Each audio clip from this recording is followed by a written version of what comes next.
Welcome to Money Conversations with KJ.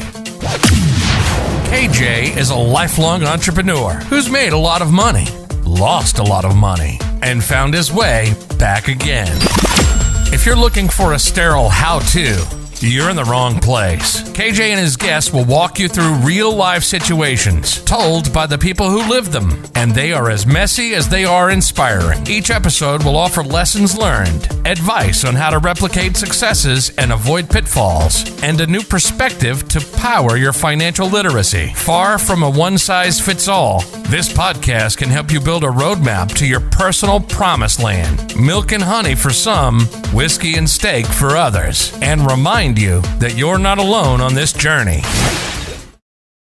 Well, hello everybody. Welcome back. Welcome back to the show. Today, I've got a really cool guest. I think his story is going to be hopefully relatable to a lot of you guys out there on a few different levels. So I'd like to welcome Mr. Tony Adams. Welcome to the show, Tony. Thank you. So Tony is up right now. Really, Tony and I only met, 2 months ago? Yeah. Roughly? Yeah. I know you're a business owner. Mm-hmm. I know you got a couple of grown boys and a couple of grandkids. Yes. And I know the business you're in, you have a franchisee type business, and we'll talk about that, however deep you want to get into it. But I think let's start with a lot of my guests. I think I'm very curious. One, we know the end here where you own your business, and we'll find out how long in a few minutes, but how that came about and how your journey with money has been, right? So I know that you and your wife are high school sweethearts. Yes. Right? How old were you guys when you met? 16, 17. 16, 17. I think there's probably a handful of you guys out there that might still have your first love, right? That doesn't happen very often. So that's pretty cool. So you guys together now, what? 32 years, June. 32 years. Well, married. But yeah. Congratulations. Thank you. That's awesome. And so let's start back then. Let's start back again. High school is an awesome time. And at that age, you were probably sophomores or what have you. And you've already learned somewhat about money. But I want to go before that. Mm-hmm. I want to go your journey, your personal time. And how far back can you remember when money meant something? You knew what money was for. So my grandparents owned restaurants. Okay. And so when my grandmother would watch us, she would go to the bars, restaurants during the day to do the books. And I can remember 4 or 5 years old sitting in her office, and she would let me play with the stacks of money on the ground. And I'm not sure if it really meant anything to me, but I can tell you that's like imprinted on my brain for my entire life. And my grandparents being extremely entrepreneurial, and my parents also has been just lasting on me my entire life. I mean, my parents, my grandparents, almost everything to do with money was a lesson, if you will. Like if my grandfather wanted to give me a silver dollar, which was one of his favorite things to do for his grandkids, to put into our piggy banks, he wouldn't just give it to us. We had to earn it, so he would set it on the side of the table and, this is for you, but this is what you have to do. And so that's a lesson of value. He wanted you to give him something of value, whether it was a time, some sort of a lesson, and you earned it. Mm-hmm. So that's really, and that was how old were you when that happened? Roughly. I remember 6, 7 years old, we would do that. Like I said, my grandparents had their businesses. They were always that way. What was it, something that you looked forward to? Like you knew when you went to see Grandpa, all right, he's going to give me a silver dollar, but I know I got to do something. You knew that. We ran into the house every Sunday. I'm Italian family, right. Sunday dinners at grandma's house, period. And so we knew as soon as we got out of the car, we bolted into the house and went straight to Grandpa to find out what we needed to do that day for our silver dollar. And he would have them, it was lined up on the table for us when we got there. That's really cool, because what that shows me is at that age, whether I'm sure you didn't realize it, you were too young, and maybe even your grandfather, depending, I'm sure he did that intentionally, right? Teaching a lesson. Mm-hmm. But, the first chapter in my program is mindset. And that, what he was doing for you guys was a mindset. He was shaping your mindset with money. Mm-hmm. Like, Money's not going to be given to me. I've got to earn it, right? And I think what a valuable, awesome lesson that is. So some of you guys that are out there listening, let's say you've got your own kids or you're a grandparent yourself. These are subliminal lessons that look what it did for you throughout your life. Absolutely. Right? So how powerful a lesson that was. Kudos to your grandpa. Yeah, I not to jump, but when I got to the age of 12, 13, Right. my grandparents lived in the same neighborhood for 45 years. Wow. So all of their neighbors, elderly, all family friends, and everything else like that. So I would ride my bike to my grandparents' house on a Saturday morning. And probably it was about a 15-minute car ride. So I couldn't even tell you driving on my bike. That's 45 minutes to an hour. About a 45-minute to hour ride on my bicycle. And I would go because if I mowed my grandfather's lawn, he would let me borrow his lawnmower to mow the neighbors. people in the neighbors. And so I would get my $10 to $15, from them if they wanted front back, if they wanted trimmed, whatever it was. And but even then, he wouldn't just let me use his lawnmower. I had to earn the use of the lawnmower and the gas by mowing his lawn first before I could ever go and actually make the money. That was like paying the toll. Yeah. That was paying the toll. Again, I can't wait to hear your story where you're at today, but that's an awesome early learning life lesson. Did you teach that lesson to your kids? We had chores. I definitely didn't do as good of a job as my grandfather did. And even thinking back to our chores, so we had allowances and we had chores. And, same thing with my boys. They always had to earn their spending money. And we did a lot of things when I was growing up was like, you need a pair of shoes. Okay, you need a pair of shoes for school, that's fine. But if you want a pair of Nikes, well, I'll pay half, you'll pay half. And that's how my parents would do it. So what they would do is we had our chores and we had our set list of things that we needed to do. But if you needed to earn extra money for what you wanted, then here's another list of things that you could earn $1, you could earn $2. And I didn't do that with my children. And I realize that now, like that was a missed opportunity with them. Right. So there's a great lesson for you guys out there listening. I think, and you could probably agree, I think in today's world, people that are having these, their kids are becoming 6, 8, 10, 12, man, we just give them stuff. And I don't know why. I think we all want our kids to have better than what we had kind of thing, but we definitely are not doing them any favors by not teaching them lessons like your grandfather with you. Let me ask you, so you was doing that when you're like 6 or 7, so you probably didn't really, other than like, yeah, you can have this if you do this kind of thing. Did your grandfather ever sit you down, maybe like when you're teenage years or something, and actually talk to you about money? No. And again, my parents did the same type of lessons, looking back on it now. Never once realized it looking back until, honestly, I always worked. I got that from my family. My dad was an entrepreneur, also. And so I had 2 paper routes, and I mowed lawns and I did whatever kind of hustles I could to earn money because I liked owning my own stuff. Right. And being an entrepreneur, my dad, sometimes we have money, sometimes we didn't, and so we lived a pretty frugal life. And as a kid, a lot of times you don't understand that. You just want what you want. Right. And so what I learned as an early age is I don't want to go ask mom if I can have this and have her tell me no. I just want to be able to get what I want. So what I learned was I'm just going to go work and I'm going to have my money. And so nobody can tell me what I can or can't do with it.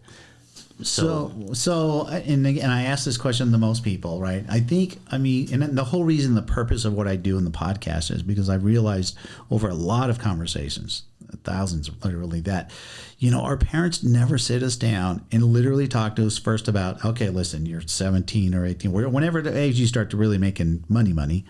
not what I call popsicle money, and talk to you about credit, talk to you about banking, talking to you about the difference between wants and needs. So your household was no different than the majority then, right? They never actually sat you down and give you the full money lessons of life and what to expect and look forward to and what to not to do, and what, more importantly, what not to do. Right. So as a young person, there was never that conversation. But for us, we're high school sweethearts, but our son was also born a month before we graduated from high school. Right. To give a little backstory. So when we found out that we were pregnant, the whole family, what are you going to do? What are you going to do? Right. What are you going to do? Everybody's in a panic. So my dad actually was working in Northern California at the time. I'm from Colorado, but mortgage had crashed in Denver. So he was up there managing mortgage companies up there. So first thing he did, put me on a plane. He flew me up there for 2 weeks. So the reason he flew me up there was, what are you going to do? Well, I'm going to get married, right? Do the right thing. I'm going to get married. Well, how are you going to pay the bills? How are you going to do this? So I literally had a 2-week crash course in life, in adulthood. Exactly. Yeah. Adult 101. I mean, budgeting, financing, bank accounts, loans, credit cards, and that, again, I was a worker. I'm still a worker. Right. I put my nose down, I grind, and and that's what I know. But that 2 weeks literally is why I'm here today, is because that ground that information into me. And at 17 and 18 years old, having a newborn baby, you can't survive without budgeting. So interesting story, because as I hear you tell me that story, I think in my mind, like, man, would your dad have done that had you not, at 18 or whatever it was when you're graduating, having to get married because you're pregnant? Would he have not done that? Or maybe he would have thought, maybe at 21 I'll talk to him, kind of thing, right? But because you were young and starting the family, he thought, okay, I got to tell him now, right? Kind of thing, right? And that's an invaluable lesson.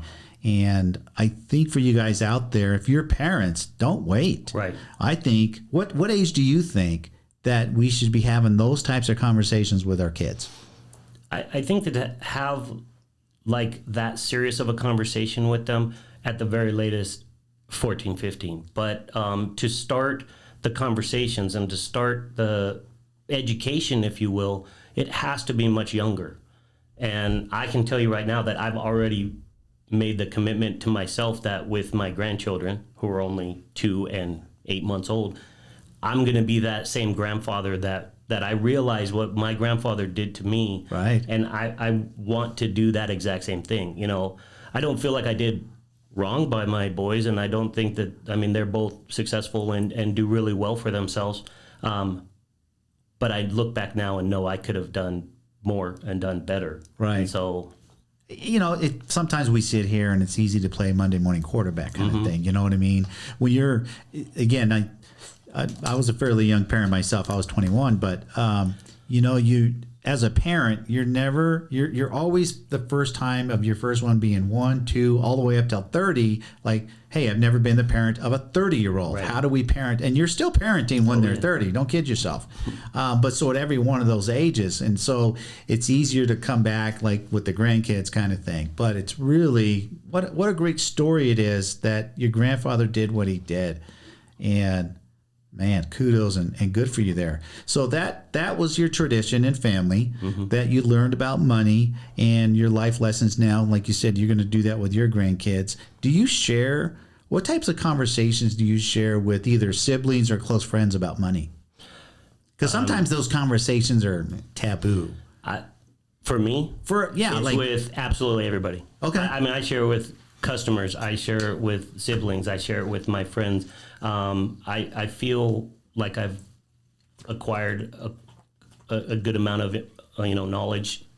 By no means I'm still learning, but like I've learned about credit cards from my brother, who my older brother, and that's where I learned about it. And so now I feel like I'm an expert with the use of credit cards, the use of the points, the rewards, the all of that type of stuff. And so that's just kind of how I am. I want to share with other people so that they can have those same advantages. And and I think that like you're right, it is kind of a taboo type of a conversation. But I think that that's the problem. I hate to say that, but that's the opportunity that we have, is because not enough people are having those conversations. And we can only learn as much as we know we can learn. If we don't know what questions to ask, how will we know? It what it is. So it's really awesome that you've been proactive. It sounds like most of your life in learning about money, how to work the money game, to be able to get yourself in a nice, comfortable position. And yes, sometimes when we bring up the money conversation, people get a little nervous for one of two reasons, I find.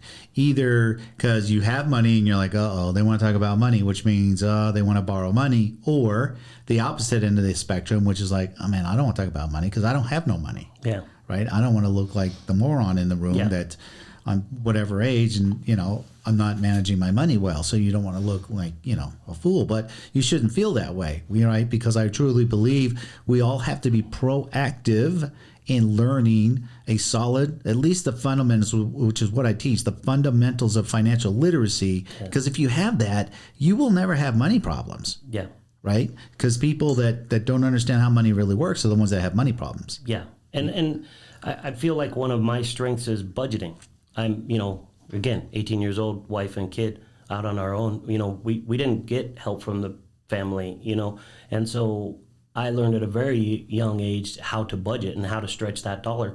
And so I'm always willing to go over a budget with someone, and I will always offer to take that time and to do it. But you want to talk about personal, you got to, and that's what I explained to him, is you have to give me everything. You have to basically lay your life out and be willing to share that with me so that I can actually help you. And it's unfortunate that a lot of people, and I've learned that not to be frustrated, that's their journey, but a lot of people will refuse, I can budget. When I go through that and I talk to somebody who's a little hesitant like that, I say, think of me, you go to the doctor because you're feeling a little weird or whatever. You got to tell the doctor where it hurts, how long it hurts, this, that, and he has to know everything or he can't help you. Yeah.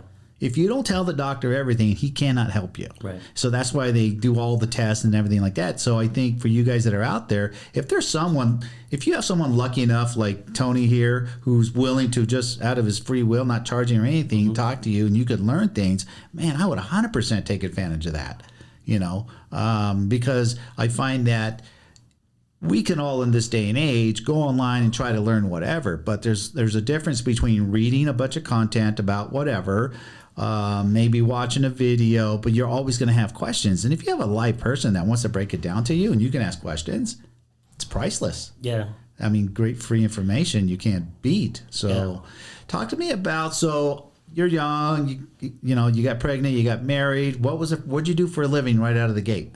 So we met working at McDonald's. Okay. And both hourly employees. And so when I turned 18 and I was old enough, I delivered pizzas and actually worked my way up through Pizza Hut was my company I worked for. And I worked my way up through that company and got moved out here to Las Vegas from Denver as a company store manager. And, as far as I was concerned, I was going to be the president of Pizza Hut. That was going to be my life, for forever and all days. And well, that's a big company, and that would not be a bad thing, right? Sometimes people think McDonald's, Pizza Hut, Burger King, they'll say, listen, you get to upper management in those places. They take care of you. Yeah. They really do. So awesome. So you get to a decent level. You're out to Vegas, and obviously your wife's with you. How old were you when and I'm the same, where my family were entrepreneurs as far back as before my grandfather. So when did that entrepreneurial bug bite you and you're like, you know what? I'm not going to hit the clock for anybody now. So I was working at Pizza Hut and I was doing fairly well, but I couldn't get out of, again, I'm a budgets guy, I'm a numbers guy, so I couldn't get out of my head like the profit margin that these guys were making versus how much I was. And it was always in my head. And so I started looking for different franchise opportunities in the pizza business and in the restaurant business, because that's what I had my 9 to 5s, if you will. I'd always worked that way. And so it was always there, but it was just kind of, I'd search it, look at it. Well, they want 60,000 for this franchise. I don't have 60,000, Right. and different things like that.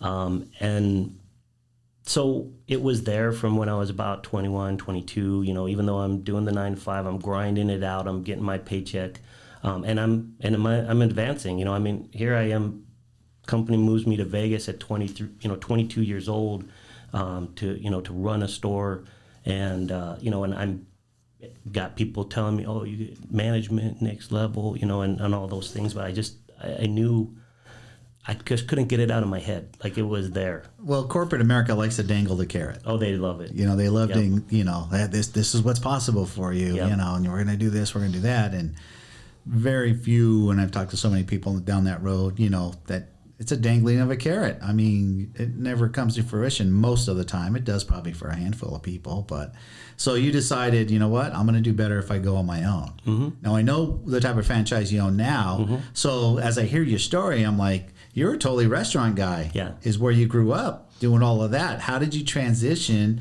or make that decision of doing what you do today? So my father-in-law. So my father-in-law was in the company, but he was the upper management. And so, they had moved to Denver when he got promoted. We got married. They got moved to Indianapolis when he got promoted again. And so, we visited for a holiday, talking about franchising and, just talking about things. And so he threw me the opportunity. There's a franchise available in Las Vegas.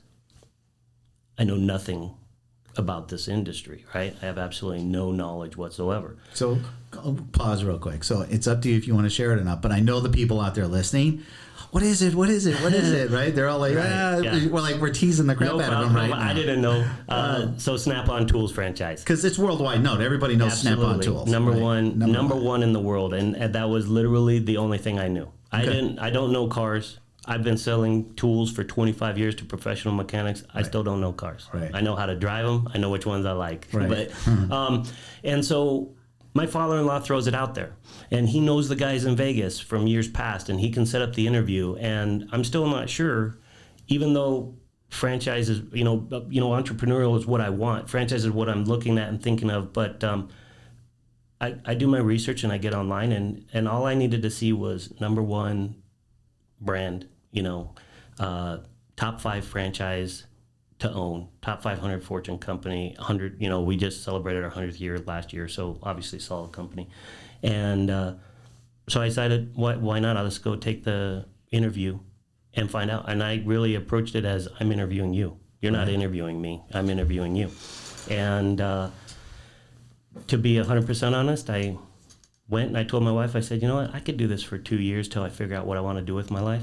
I could go do this for a year or two. I mean, it seems pretty good. I am one-man show. I work by myself, and I don't have to deal with the corporate, rigmarole. And here we are 26 years later. So. Wow.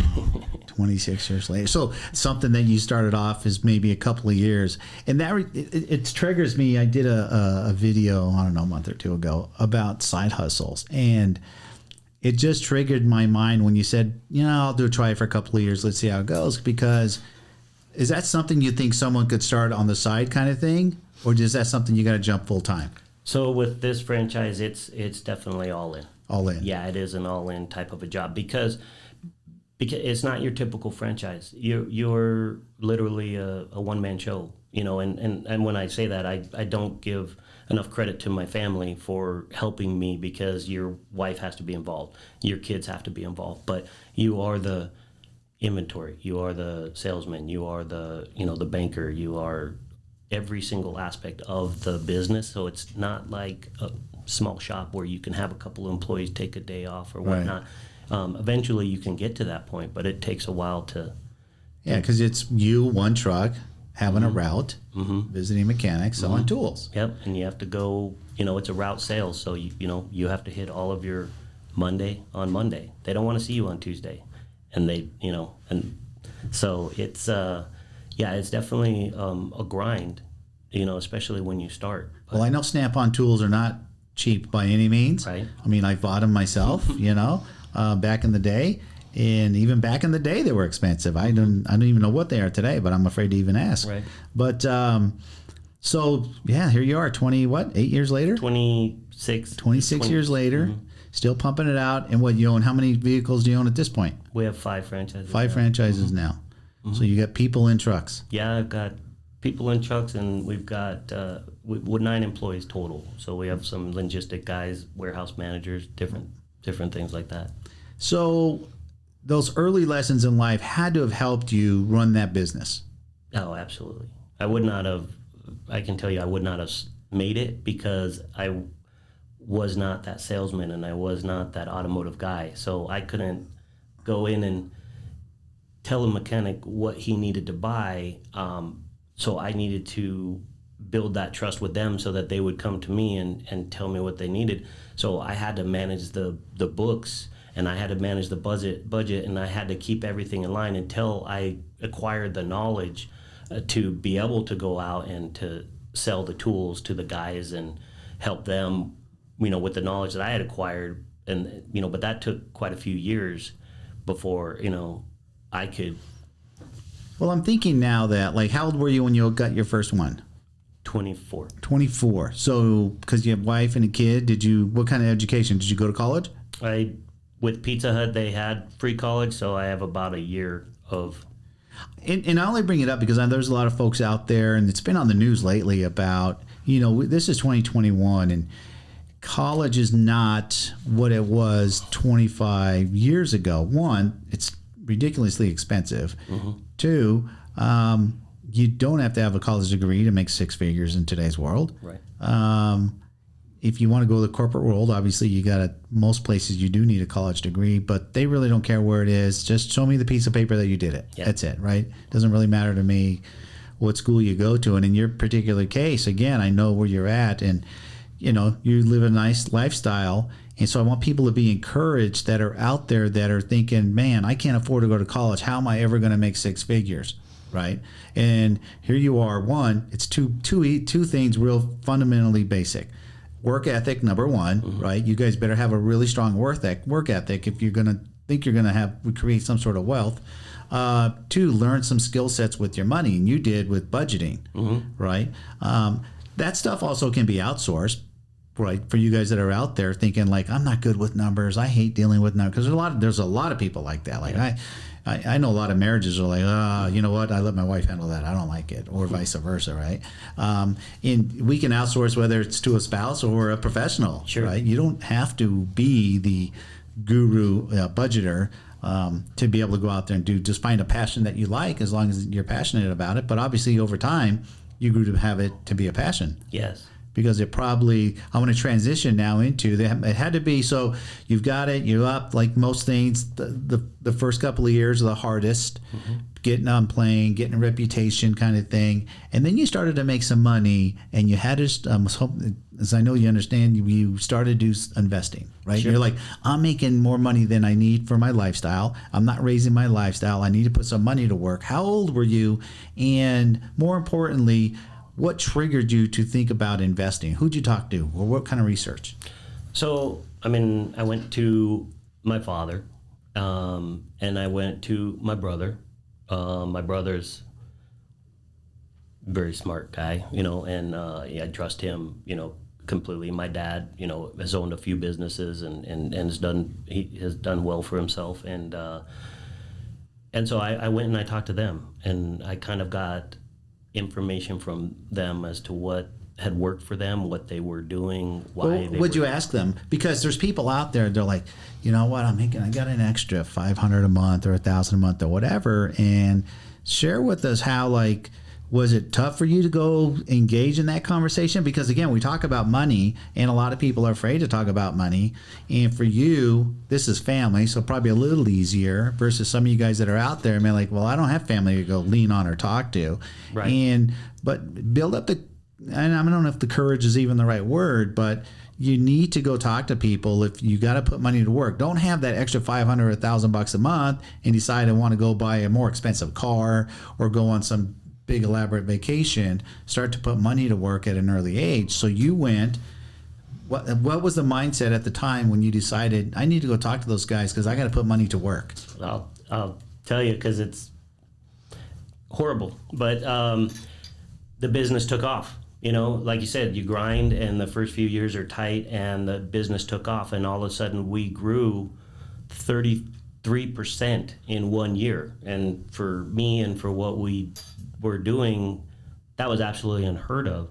And I got to the end of the year and I knew that we were crushing it, and I knew that our numbers were just, you know, insane. Got to the end of the year and it was like, what do I have? You know, I went on a couple of trips. I bought a couple of things, but I really didn't have anything to show for all the extra work and all the extra time and all the sweat that went into creating that. And I got to the end of that year and I just looked at my wife and we just said like, what happened? Yeah. Right. And so that's when it was like that was the aha moment, you know, and unfortunately that's how it happens, right? I mean, It's like, you know, you learn by your failures, and obviously that's not a failure. You know, No. Growing your business by 33% is not a failure, but I didn't recognize it. I was so busy grinding that I didn't recognize that no savings, no investments, no nothing. And so, and I'm fortunate. Like I truly consider myself blessed because I had the dynamic with people that I trusted, my family, my father, my brother, you know, like even my father-in-law, you know, and that I could go and talk to them about those types of things and get enough knowledge to start my own education, you know, and build off of what they kind of laid that groundwork for me. And that's what pretty much changed it for me. Yeah. So for you guys that are out there, and again, it's funny because the way you mentioned it, described it, your nose is down, you're just grinding out, money's coming in. Oh, there's some few extra bucks. Let's go on a trip. Let's do it right. And you're not realizing until you do the numbers at the end of the year. And I know there's a lot of people now, because you're a numbers guy, you do the numbers at the end of the year. Like, hey, what happened, right? You're measuring your success. A lot of folks don't do that. Right. They kind of look back and go, well, I must have done good because I did a couple of nice vacations and, you know, I bought this or that. It was a good year. Yeah. Right. When we should definitely analyze our businesses. And if it's not a business, just your life, you know, hey, maybe you got a raise this year. Maybe you got a bigger position and making more money. That when you're out there making more money, it's time to think about, I got to put this extra money to work. Let's not raise a lifestyle, especially if you're below 30 years of age. Yeah. Right. You can darn near live on top ramen and be fine. Yeah. Right. Think bigger down the road. So you took that excess money that you're having and you start investing. What types of investments did you get into in the beginning? So my dad was a real estate guy. That's what he did, real estate and mortgages. So I realized I'm not ever selling a house ever again. So, you know, as we grow and as we move, I'm not moving until we can do that without selling one of our houses. So that was one of our primaries. You know, we made sure that we paid our mortgages down and we had the equity there so that when we were ready to move, we could hold on to that property. We started putting money into SEP IRAs, you know, simple IRAs, different things like that. You know, had a couple of meetings with the accountant where, you know, what's our best bet? How do we save some tax money? You know, different things like that. And so just started doing like really simple things like that to just be able to have something to show for that extra hard work, that extra money, and to be able to have that start working like for us. Right, because even though, so you're a franchise owner, is Snap-on, do they have any type of retirement vehicle for you guys? So Do you pay into, or? Not a retirement program, but Snap-on is such an amazing corporation that they actually have a stock purchase program, like an employee stock purchase program, but they allow us as franchisees to buy into that. And so today just happens to be May 14th. And the way that our stock program works is we get to purchase the lower dollar amount between May 15th of last year and May 14th of this year. And we have a certain dollar amount we can put into that fund to max it out. And then basically what ends up happening is whichever the two numbers is lowest, they buy that many stock.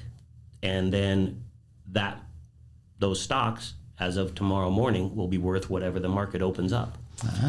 So this year just so happens to be a little over double the amount. So yeah, today is a very, very good day. That's a great opportunity, and that's a benefit of working with the Fortune 500 company. But it's a whole different level as a franchisee versus an employee, because right. As big as they are, and they have employees. Yes. Right. Mainly franchisees, but they definitely do have employees. So for some of you guys that are out there, because I know a lot of people are trying to figure out, to make a living, where can I go make six figures? And something like what you do to some people might not sound sexy, so to speak. Right.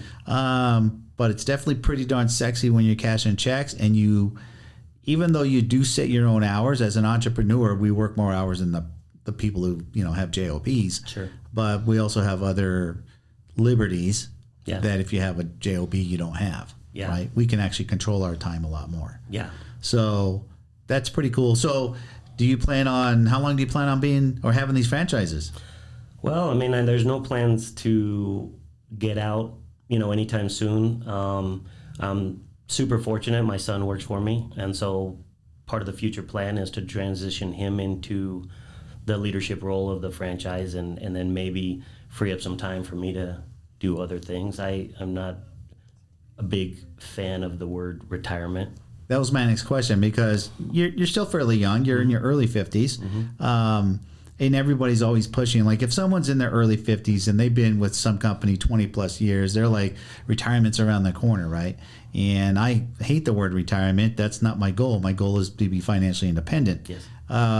Sounds like yours is the same. So are people at your age right now like, hey, you're getting close to retirement, right? What do you tell them? Yeah. I just tell them that, I've been happily married for 32 years, and my wife's, one of her favorite sayings is retirement means twice the husband and half the paycheck. And so I want to stay happily married. So, I know personally, like, I cannot be stagnant. I can't not be doing something. So whether, I give over control of the franchises to my son, and he's the main manager of that, I'll still be involved, and then I'll use whatever extra time that I have to transition into something else, figure out what else there might be, Yeah, find another passion. Yeah, maybe find something that is more of like you said, more of a passion and not just the daily grind. Right. And don't get me wrong, I love what I do, and I love that my employees, and being able to teach them and to grow them, and like every single one of my employees that runs one of my franchises knows that franchise is available for purchase for them at any time. And that's one of the things that I offer to them is, I'm going to teach you how to run this business, so you don't have to go through all the the flaming hoops that I did and all the tribulations that I learned. I'm going to teach you, so when you do buy this franchise, you're going to hit the ground running, right? Because you're going to know everything there is to know about it, and so you'll be that much more successful than I ever could have been because of that knowledge that I can give you. And so for me, as far as it goes, maybe we purchase more franchises, maybe we sell some of the franchises off. That's what I love. What's the average age of the people that work for you that are out in those trucks? 26. 26. Do you, talking back again about money and the lessons that you had early, have you had any, because I'm sure you've had plenty of training, right? You're training these guys to do all the ins and outs of the actual vehicle and their routes and all that kind of stuff. So plenty of training. Yep. Have you had any types of training with them about their money? Yeah, always. Yeah. So we're all about goal setting and planning. I believe if you're not growing, you're dying. Yes. Whatever that means to you. It could be expanding product, it could be reading a book every night, whatever it is, it doesn't matter. But so it's kind of one of the things that I do with my guys is I get their personal goals along with their business goals when we have our meetings, and then we expand on those personal goals. So how can I help you to get to that point? So for me, honestly, one of the proudest parts of my business is I have a 27-year-old, two 26-year-olds, and a 23-year-old operating my franchises, and every single one of them has purchased their house while working for me.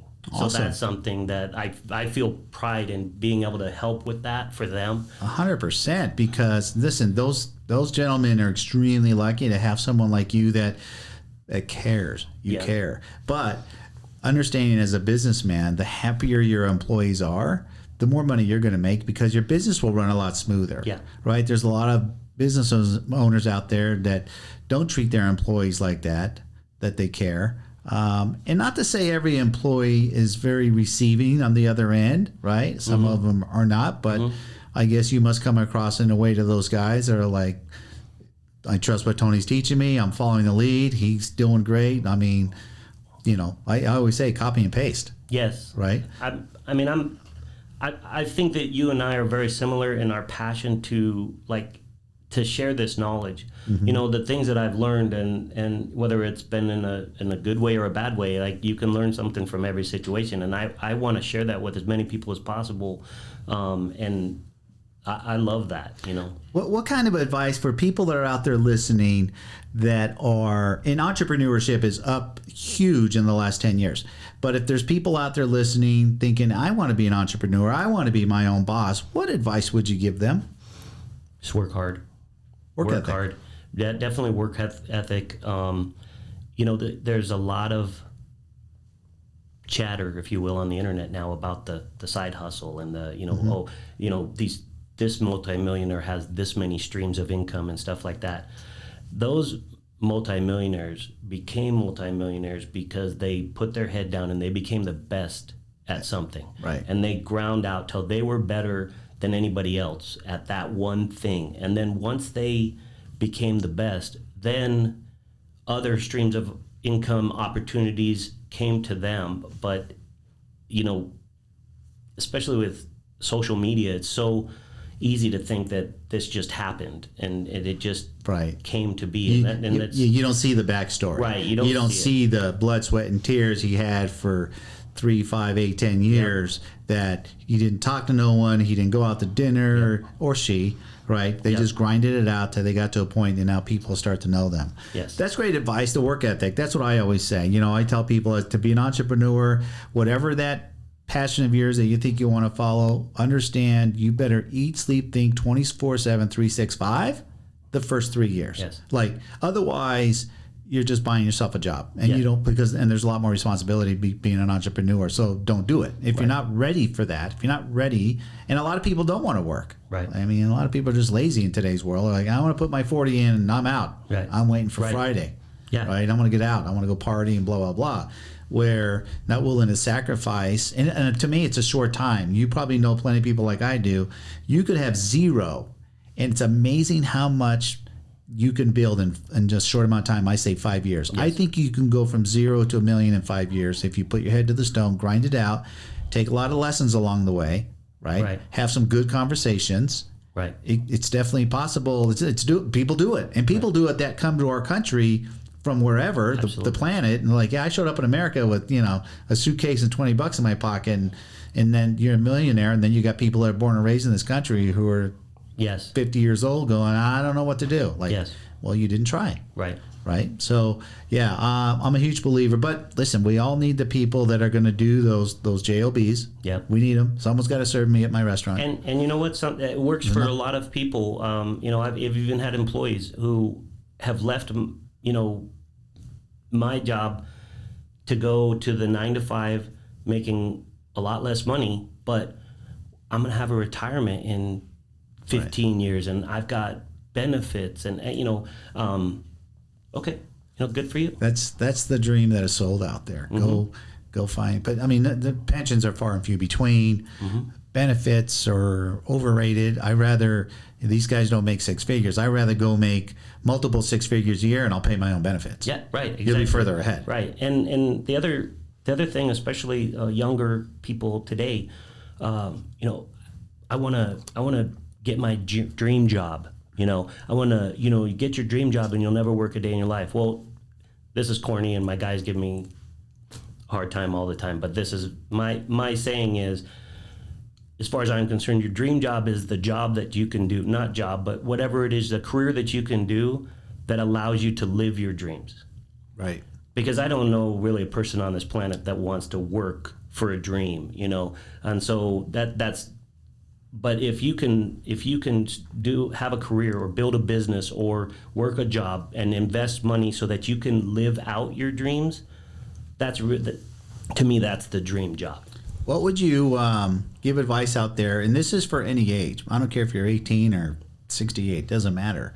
On the financial end of things, what would be your basic money lesson when people that are out there that are over the age of 50 and don't have money but make good money? Where do you think the disconnect is that you could share with them? You live within your means, you know. You have to budget and figure out where those little leaks are. And especially with, when you get a little bit older, you are making good money. So you get a little bit lax, and it's like, well, I can afford that. Right. You know, I can afford that. And you don't pay attention as much to all those little leaks in your boat, if you will. And really, when you actually do sit down and look at them, you realize, like, really? Like, I had a conversation with one of my clients, one of my customers, owned his own shop, very, very successful. And we had a conversation, and I said, just, get a check register. Go to the bank, get a free check register. Just for a week. Give one to your wife, you get one for a week. Just write down everything you spend. Just write it down. I don't care if it's a nickel for a gumball, just write it down. And at the end of the week, sit down and go through it with your wife. Right. His wife was spending $250 a month on Starbucks. Yeah. And it's $3,000 a year. Yeah, she didn't even know it. She didn't even realize it because it was just she went to Starbucks. So what's great about in today's world is the bazillion apps that were available to us, right? There's an app for everything. Mm-hmm. And this is not an endorsement for these guys, but because they're just one of many, Mint.com, right? If you can get the Mint app, guys, and do what you just explained, because it's on your phone and your phone never leaves your side, yep. Right? It's statistically, we all know that our phones are generally never more than 3 feet from our side. Yep. Right? Ever. Right. So it's right there. It's easy to plug in. And guess what, guys? When you plug these numbers into that Mint, go in there and get the app, it'll automatically categorize all your expenses. So when you want to look at it at the end of the month, entertainment versus food versus, it just breaks it all down. And like you say, now you can start saying, like in the story you said, what, $250 a month on Starbucks I've been spending? Right. Like, okay, I won't go 5 days a week. I'll go 1 day a week, or I'll buy the coffee machine at home and have the same exact coffee kind of thing, right? Yeah. Starbucks is a huge one for so many people. I've heard the Starbucks reference a bazillion times, but it's so true because those things are expensive. Yeah. $5, $6, $7 a whack. And listen, some people are like, you know what? I love my Starbucks. Right. Good. Kudos. That's there for you, but most people don't even realize that, and I just use that as an example because everybody knows Starbucks and right. Everybody knows how much they cost. And, yep. So I use that as an example for sure. Well, great lesson again for you, Tony, learning the budgeting at such an early age and following it through. I would believe you would agree that was definitely a factor in your life mm-hmm. for success. Mm-hmm. Is learning how to budget and follow a budget pretty much your whole life. Right. Would you agree? Yeah, absolutely. Yeah, no. Wow. That really cool. Guys, budgeting, that's where it's at. Set some goals. Work ethic, number one, first and foremost. Get out there. Don't be afraid to work. The better you get good at something, it'll loosen up on you. It'll come easier, right? You won't have to grind as hard, but get that work ethic early. Tony, thanks for coming out. I appreciate it. Your story was amazing. I think they got some good lessons out there. So guys, listen, remember, I put out a podcast every Wednesday, 7 a.m. Tony will be out in just a few weeks. Subscribe to that channel. And for you guys that are watching on YouTube, smash the like button and subscribe to that channel. And leave me a message if you want to. So, Money Conversations, KJ's here. I'll talk to you guys next week. Hey everybody, hope you enjoyed that episode. Really enjoyed making all these episodes for you. Remember, we're just having conversations with people's journey with money and the things they did right with it, the things that did wrong with it, and how did they really come about getting their mindset with money. So every episode's different. We all have a good takeaway from them. So do me a favor, hit the like button, smash the like button, and subscribe to my channel, because every episode that I do is going to be different, as all our journeys are different. So you guys take care, and we'll talk to you next week.